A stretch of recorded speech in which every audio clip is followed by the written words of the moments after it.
Viewers, সালাম বারবার বিপদ কাটিয়ে বাড়ি ফিরে আসে বলে চেয়ারম্যানের প্ল্যান ব্যর্থ হচ্ছে। তাই চেয়ারম্যান ও সগির মিয়া মিলে এবার প্ল্যান করেছে সালামের উপর মিথ্যে অভিযোগ দিবে, যেন সালামকে চৌধুরী সাহেবা বাড়ি থেকে বের করে দেয়, যেন তাদের পথ খালি হয়ে যায়।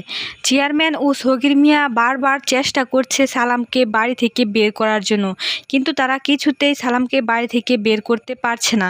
এবার তারা প্ল্যান করেছে সালামের ওপর মিথ্যে অভিযোগ দিয়ে চৌধুরী সাহেবার হাতেই সালামকে এই বাড়ি থেকে বের করে দিবে। তো বন্ধুরা, নিজেই চাকর নিজেই মনিব এই নাটকের 9 নম্বর পর্বটি কবে আসতে চলেছে তা আজকের এই ভিডিওতে জানিয়ে দিব। তো হ্যালো ভিউয়ার্স, আসসালামু আলাইকুম। আশা করি আপনারা সকলে অনেক বেশি ভালো আছেন। তো ইতিমধ্যেই হয়তোবা আপনারা নিজেই চাকর নিজেই মনিব এই নাটকের 8 নম্বর পর্বটি দেখে ফেলেছেন। এখন 9 নম্বর পর্বটি দেখার জন্য অধীর আগ্রহে বসে আছেন। আজকের এই ভিডিওতে জানিয়ে দিব নিজেই চাকর নিজেই মনিব এই নাটকের 9 নম্বর পর্বটি কবে আসতে চলেছে। বন্ধুরা, ধৈর্য সহকারে পুরো ভিডিওটি দেখবেন, তাহলে জানতে পারবেন এই নাটকের 9 নম্বর পর্বটি কবে আসতে চলেছে। আর হ্যাঁ বন্ধুরা, যদি আমাদের চ্যানেলে নতুন সদস্য হয়ে থাকেন তাহলে অবশ্যই চ্যানেলটিকে সাবস্ক্রাইব করে দিবেন, কারণ আমরা প্রতিনিয়ত এই সকল ভিডিওর আপডেট দিয়ে থাকি। বন্ধুরা, চেয়ারম্যান এবার সালামকে শায়েস্তা করার জন্য সোনা ভানুকে ভাড়া করে নিয়ে আসে। চৌধুরী সাহেবার মন গলিয়ে সগির মিয়া সোনা ভানুকে চৌধুরী বাড়িতে আশ্রয় দেয়।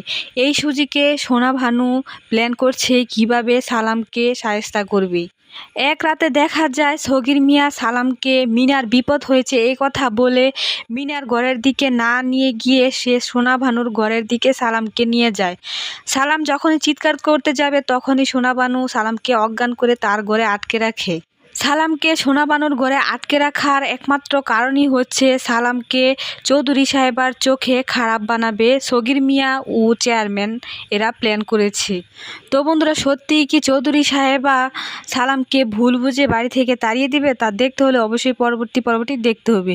তো বন্ধুরা, চলুন আর বেশি কথা না বাড়িয়ে জানা যাক নিজেই চাকর নিজেই মনিব এই নাটকের 9 নম্বর পর্বটি কবে আসতে চলেছে। হ্যাঁ বন্ধুরা, এই নাটকটি আগামী মঙ্গলবার বিকেল 3 ঘটিকায় ইগল ইসলামিক নাটক ইউটিউব চ্যানেলে আসতে চলেছে। আশা করি সকলে বুঝতে পেরেছেন। সেই সাথে পরবর্তী ভিডিও দেখার আমন্ত্রণ জানিয়ে আজকের মতো বিদায় নিচ্ছি। আল্লাহ হাফেজ।